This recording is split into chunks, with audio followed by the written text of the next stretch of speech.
Hola. ¿Y si te dijera que Vicente Fernández sabía exactamente cuándo iba a morir?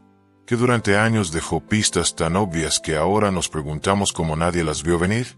Hoy vamos a adentrarnos en uno de los misterios más escalofriantes de la música mexicana, porque lo que vas a descubrir te va a poner la piel de gallina. El 12 de diciembre de 2021, México lloró la muerte del ídolo más grande de la música ranchera. Pero lo que nadie te ha contado es que esa fecha no fue casualidad, que esa caída fatal no fue tan accidental como parece, y que durante años, tal vez décadas, Vicente Fernández dejó un rastro de señales, mensajes cifrados y comportamientos inexplicables que solo tienen sentido cuando los ves todos juntos. ¿Estás listo para descubrir la verdad que te ocultaron? Porque después de ver esto, nunca más volverás a ver la muerte del charro de Huentitán de la misma manera.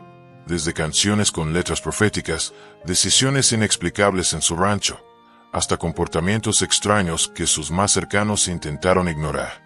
Hoy te traigo 25 señales que pasaron desapercibidas, pero que al verlas juntas forman un patrón tan inquietante que te hará cuestionar. ¿Sabía Vicente Fernández cuándo y cómo iba a morir? Porque lo que vas a escuchar hoy no son coincidencias. Son demasiadas señales, demasiado precisas, demasiado específicas para ser simples casualidades. Y lo más perturbador es que algunas de estas señales ocurrieron años, incluso décadas antes de su muerte. Así que ponte cómodo, sube el volumen y prepárate para descubrir las 25 señales que Vicente Fernández dejó antes de partir, señales que nadie supo interpretar hasta que fue demasiado tarde. Y ya sabes, si te gusta el contenido, suscríbete al canal, activa la campanita y quédate hasta el final, porque prometo que las últimas señales son las más estremecedoras de todas. ¿Estás listo para ver lo que nadie más vio? Vamos allá. Señal número 1. La canción que cantó obsesivamente sus últimos años. Durante sus últimos 5 años de vida, Vicente Fernández desarrolló una obsesión inexplicable con una canción en particular. Estos celos. La cantaba en cada palenque, en cada fiesta privada, incluso cuando ya estaba retirado y apenas salía del rancho. Sus músicos notaron que la pedía una y otra vez, como si tuviera un significado especial que solo él conocía. Pero lo más perturbador no era la frecuencia con la que la interpretaba, sino la forma en que cambiaba su actitud al cantarla.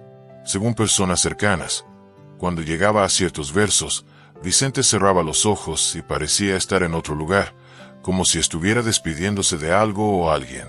La letra habla de un amor que se va, de celos que consumen, pero también de un final inevitable. ¿Estaba Vicente usando esa canción para procesar su propio final? ¿O estaba enviando un mensaje cifrado que solo Cuquita podría entender? ¿Fue una simple preferencia musical o la primera señal de que el charro sabía que su tiempo se agotaba? Número 2. La construcción misteriosa en el rancho. 3 años antes de su muerte, Vicente ordenó construir una estructura extraña en el rancho Los Tres Potrillos que nadie supo explicar. No era una capilla, no era un establo, no era una bodega. Era una habitación pequeña, aislada, con una sola ventana que daba hacia el poniente. Los trabajadores que la construyeron cuentan que Vicente supervisaba personalmente cada detalle, algo inusual en él. Pedía que las paredes fueran gruesas, que la puerta fuera reforzada, y que nadie entrara sin su permiso. ¿Para qué servía ese cuarto? Algunos empleados del rancho aseguran que Vicente pasaba horas ahí solo, sin música, sin compañía, simplemente sentado mirando por la ventana. Otros dicen que guardaba documentos, cajas con objetos personales y hasta cartas que nunca envió. Después de su muerte, Cuquita ordenó sellar esa habitación. Nadie ha vuelto a entrar. ¿Qué hay dentro? ¿Qué secretos guardaba Vicente en ese lugar? ¿Era acaso su refugio para prepararse mentalmente para el final? Número 3. El testamento que cambió 5 veces en 2 años. Algo que muy pocos saben es que Vicente Fernández modificó su testamento 5 veces durante los últimos 2 años de su vida. Y no eran cambios menores. Eran cambios radicales en la distribución de su herencia, en quien controlaba qué, y en las instrucciones para después de su muerte. Abogados cercanos a la familia confirmaron que cada vez que Vicente hacía estos cambios, llegaba solo a las oficinas, sin Cuquita, sin sus hijos, y pedía privacidad absoluta. Después salía serio, callado, como si acabara de tomar decisiones que le pesaban. ¿Por qué tantos cambios? ¿Estaba Vicente ajustando su legado conforme sentía que el final se acercaba? ¿O estaba asegurándose de que ciertas personas recibieran o no recibieran lo que él consideraba justo?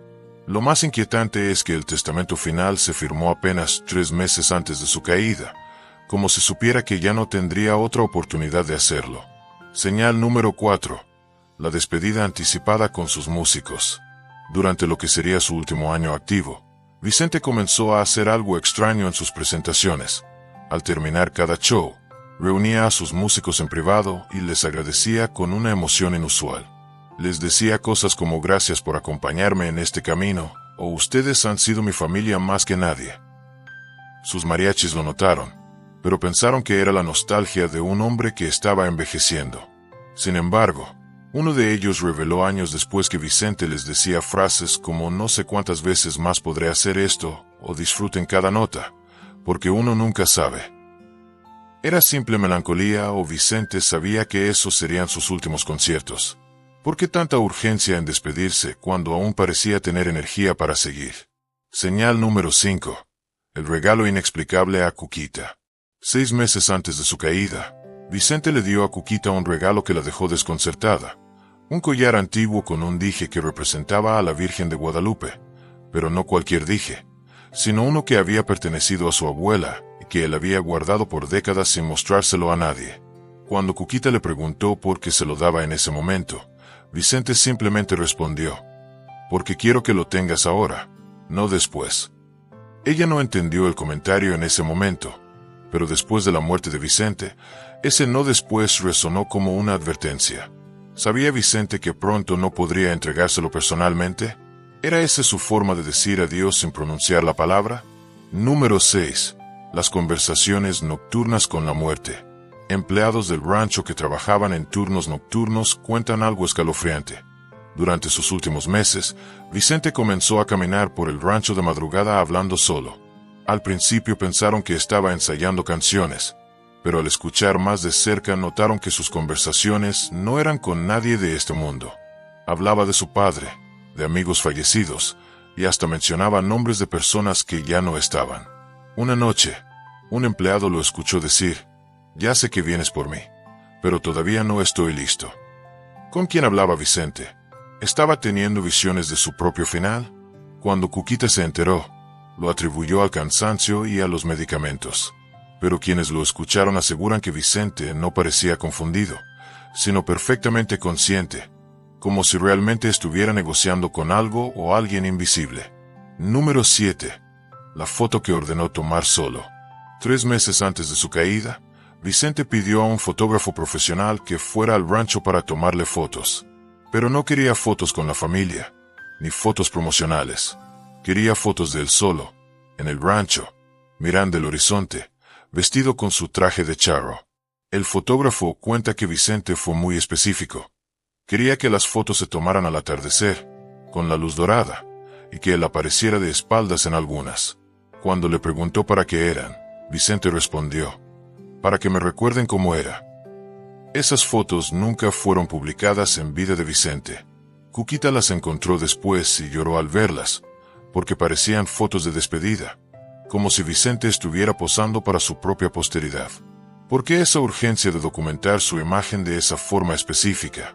¿Sabía que esas serían las últimas fotos profesionales que se tomarían del vivo? Número 8. El rechazo a todos los proyectos nuevos. Durante 2021, Vicente recibió múltiples ofertas para nuevos proyectos, documentales, colaboraciones, giras de despedida, pero rechazó absolutamente todas con una frase que se repitió: ya no tengo tiempo para eso. Sus representantes intentaron convencerlo de que esos proyectos podrían ser su legado final, pero Vicente fue firme. No quería comprometerse a nada que requiriera meses o años de trabajo. ¿Por qué tanta certeza de que no tendría tiempo? ¿Estaba Vicente experimentando algo en su salud que no compartía con nadie o simplemente tenía una premonición imposible de ignorar? Señal número 9. La visita sorpresa a su pueblo natal. En agosto de 2021, apenas meses antes de su caída, Vicente hizo algo que sorprendió a todos. Regresó a Huentitán, su pueblo natal, sin avisar a nadie, sin cámaras, sin prensa. Simplemente llegó con un chofer y pidió que lo llevaran a los lugares de su infancia. Visitó la casa donde creció, caminó por las calles donde jugaba de niño, y se sentó en la plaza donde solía cantar por monedas. Personas que lo reconocieron cuentan que lo vieron llorando en silencio, mirando esas calles como si estuviera grabándolas en su memoria para siempre. Cuando regresó al rancho, Cuquita le preguntó por qué había ido sin avisarle, y Vicente simplemente respondió: necesitaba despedirme del lugar donde empezó todo. ¿Por qué esa necesidad urgente de regresar? ¿Qué estaba despidiendo realmente? Número 10. La grabación secreta que nadie ha escuchado. Uno de los secretos mejor guardados del rancho Los Tres Potrillos es que Vicente grabó algo en sus últimos meses, pero no una canción. Fue una grabación de voz, hablada, donde según quienes estuvieron presentes, Vicente habló de su vida, sus errores, sus amores y su visión de la muerte. La grabación dura más de 2 horas y está guardada en la caja fuerte personal de Cuquita. Según instrucciones de Vicente, solo debe ser escuchada por ella y sus hijos, y jamás puede ser publicada. ¿Qué dijo Vicente en esa grabación? ¿Confesó secretos? ¿Pidió perdón por cosas no dichas? ¿O simplemente dejó su testimonio final sobre lo que significaba ser Vicente Fernández? El hecho de que haya sentido la urgencia de grabar esas palabras sugiere que sabía que pronto no podría decirlas en persona. Número 11. El cambio en su relación con la religión. Durante toda su vida, Vicente tuvo una relación complicada con la Iglesia Católica, especialmente después del incidente donde un sacerdote le negó la comunión. Pero en sus últimos meses, algo cambió. Vicente comenzó a pedir que trajeran sacerdotes al rancho para confesarse, algo que no había hecho en décadas.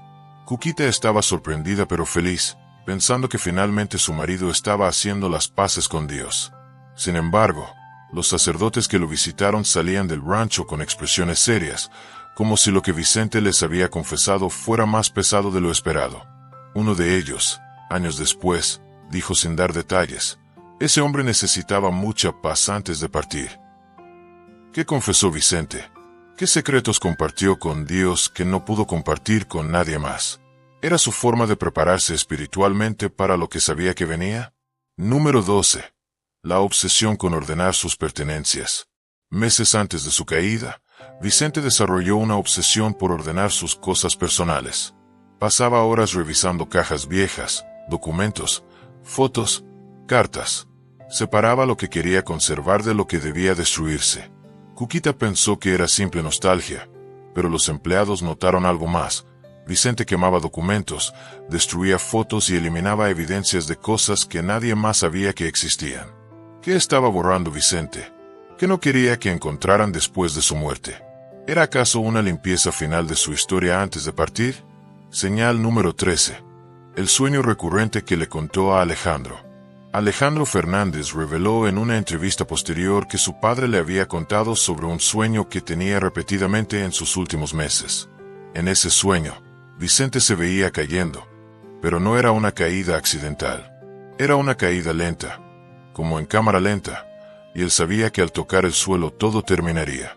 Lo más perturbador es que Vicente le describió el lugar donde caía en el sueño, y Alejandro asegura que era exactamente el mismo lugar donde su padre tuvo la caída real que lo llevó al coma. ¿Fue una premonición? ¿Estaba Vicente viendo su propio final en sueños noche tras noche? Y si sabía que ese sueño sería realidad, ¿por qué no hizo nada para evitarlo? Número 14. Las cartas selladas para sus hijos.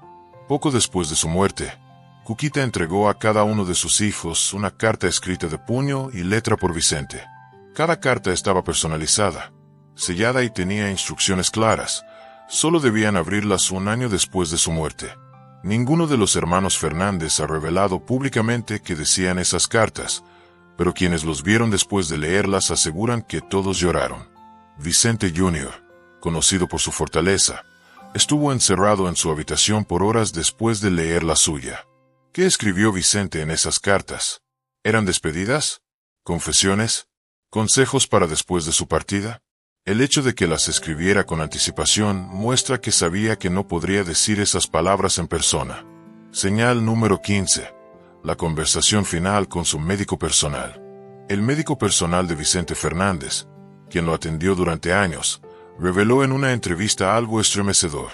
Semanas antes de la caída, Vicente lo llamó al rancho no por una emergencia médica, sino para hacerle una pregunta específica. ¿Cuánto tiempo cree que me queda? El doctor intentó evadir la pregunta, diciendo que Vicente aún podía vivir años, pero Vicente insistió. No me mienta. Dígame la verdad.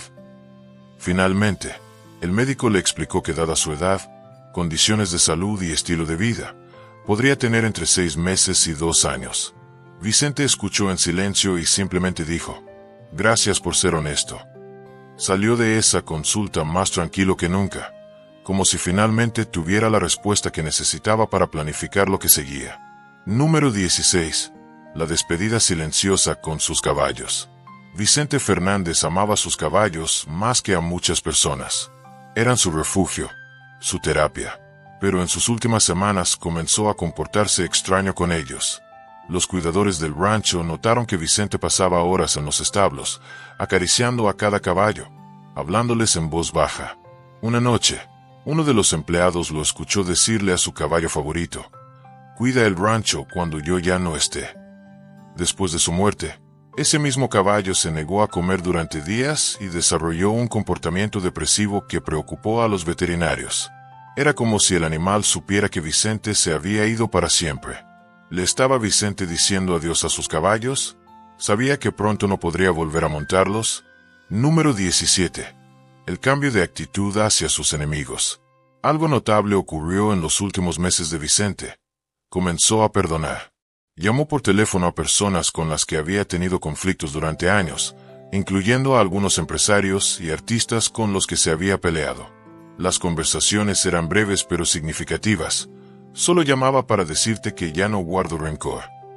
Algunas personas quedaron desconcertadas, otras emocionadas, pero todas coincidieron en que Vicente sonaba diferente, como alguien que estaba haciendo las paces antes de un viaje largo. ¿Por qué esa urgencia de cerrar ciclos? ¿Estaba Vicente limpiando su karma, preparándose para lo que venía? Número 18. La última entrada en su diario personal. Pocos saben que Vicente Fernández llevaba un diario personal desde joven, donde escribía pensamientos, canciones inconclusas y reflexiones. Después de su muerte, Cuquita encontró ese diario y lo que leyó la dejó helada. La última entrada, fechada apenas 2 semanas antes de su caída, decía algo así. He vivido como quise, amé como pude, pequé más de lo que debía. Ahora solo espero el momento de rendir cuentas. Espero que Dios sea más generoso que los hombres. Esa entrada final no hablaba de planes futuros, no mencionaba proyectos o ilusiones. Era claramente una reflexión de alguien que sabía que el final estaba cerca. Número 19. El rechazo a viajar lejos del rancho. Durante 2021, Vicente comenzó a rechazar sistemáticamente cualquier invitación que implicara alejarse del rancho por más de unas horas. Incluso reuniones familiares en la Ciudad de México o eventos importantes, los rechazaba con la excusa de estar cansado. Pero la verdad, según contó después a Cuquita, era que no quería estar lejos del rancho. Si me va a pasar algo, quiero que sea aquí, en mi tierra, le dijo en una ocasión. Era como si Vicente supiera que su tiempo estaba contado y quería asegurarse de que su final ocurriera en el lugar que él había elegido, los Tres Potrillos. Número 20. La petición extraña a su equipo de seguridad. Meses antes de su caída, Vicente llamó a su jefe de seguridad y le hizo una petición extraña. Quería que instalaran cámaras de vigilancia adicionales en el rancho, específicamente en los pasillos y áreas donde él caminaba regularmente. Cuando le preguntaron la razón, Vicente dio una respuesta vaga sobre querer tener todo documentado.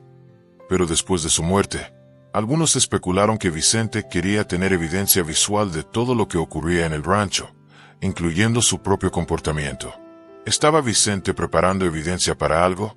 ¿O quería asegurarse de que todo lo que pasara quedara registrado? Número 21. La conversación con Cuquita sobre la fecha. Una de las revelaciones más escalofriantes vino de la propia Cuquita. En una conversación privada con personas muy cercanas, confesó que Vicente le había dicho meses antes de su muerte, si me pasa algo, espero que sea en diciembre. Cuando ella le preguntó por qué diciembre, Vicente respondió, porque es el mes de la Virgen, y quiero que ella me reciba. Esa conversación cobró un significado aterrador cuando Vicente efectivamente murió el 12 de diciembre, día de la Virgen de Guadalupe. ¿Fue una coincidencia o Vicente de alguna forma orquestó, consciente o inconscientemente, su propio final? Número 22. El último regalo a cada empleado del rancho. Semanas antes de su caída, Vicente hizo algo que nunca había hecho. Reunió a todos los empleados del rancho y les dio un sobre a cada uno con dinero y una nota escrita a mano agradeciéndoles por su lealtad. Los empleados pensaron que era un gesto de generosidad navideña adelantada, pero la cantidad de dinero y el tono de las notas era diferente. Parecían despedidas más que agradecimientos. Una de las notas decía: «Gracias por cuidar mi rancho como si fuera tuyo. Sigue haciéndolo cuando yo ya no esté para supervisarte». ¿Por qué Vicente escribió cuando yo ya no esté? No debería haber escrito si yo no estoy, o algo menos definitivo. Número 23. La mirada perdida en las fotos finales. Si observas las últimas fotografías de Vicente Fernández, hay algo inquietante en su mirada. Ya no es la mirada del charro seguro y poderoso. Es una mirada distante, como si estuviera viendo algo que los demás no podían ver. Fotógrafos que trabajaron con él en esos últimos meses comentaron que Vicente ya no posaba con la misma energía. Se quedaba quieto, mirando al horizonte, y cuando le pedían que sonriera, la sonrisa no llegaba a sus ojos. Era la mirada de alguien que ya había hecho las paces con su destino, alguien que sabía que el tiempo se había agotado. Número 24. La última canción que nunca terminó. En el estudio de grabación del rancho se encontró después de su muerte una canción inconclusa. Vicente había empezado a grabarla pero nunca la terminó. La letra hablaba de un viaje sin regreso, de despedidas y de un lugar mejor donde reencontrarse con los que ya se fueron. Los técnicos que trabajaron en esa sesión cuentan que Vicente grabó varias tomas, pero cada vez que llegaba a cierto verso, se detenía, emocionado. Finalmente dijo: «Esta canción la terminaré otro día». Pero ese día nunca llegó. ¿Era acaso su canción de despedida? La que nunca pudo o quiso terminar porque eso significaría aceptar que el final había llegado. Señal número 25. La caída que pudo haberse evitado. Y llegamos a la señal más perturbadora de todas. La noche de la caída, Vicente estaba solo en su habitación, algo inusual porque normalmente siempre había alguien cerca. Ese día, por alguna razón, todos los que solían estar cerca estaban ocupados en otras partes del rancho. Lo más inquietante es que, según los reportes médicos, Vicente tuvo tiempo después de la caída antes de perder la conciencia. Tuvo su teléfono cerca. Pudo haber pedido ayuda inmediatamente, pero no lo hizo.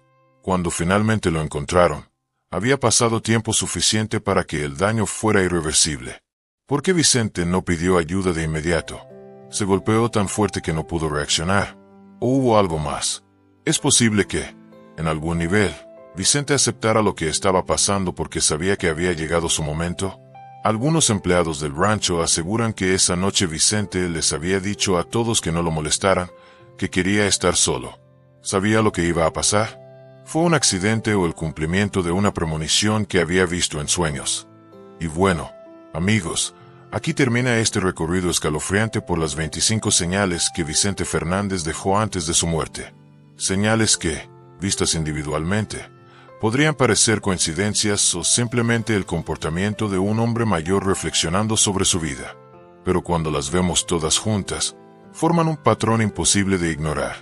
Es como si Vicente Fernández hubiera sabido, con meses o incluso años de anticipación, que su tiempo estaba llegando a su fin. Y en lugar de luchar contra ello, decidió prepararse, ordenar su vida, despedirse de lo que amaba y partir en sus propios términos. ¿Fue intuición, premonición, o simplemente la sabiduría de un hombre que había vivido tanto que podía sentir cuando el último capítulo estaba por escribirse? La respuesta, como muchas cosas en la vida de Vicente Fernández, permanece envuelta en misterio. Pero algo es seguro: el charro de Huentitán no se fue sin avisar. Dejó señales por todas partes para quienes supieran mirar. Si te gustó este video, no olvides suscribirte, dejar tu like y activar la campanita. Y cuéntanos en los comentarios, ¿cuál de estas 25 señales te pareció más inquietante? ¿Crees que Vicente realmente sabía que iba a morir? Nos vemos en el próximo video. Y recuerda, A veces las señales más importantes son las que solo vemos cuando ya es demasiado tarde.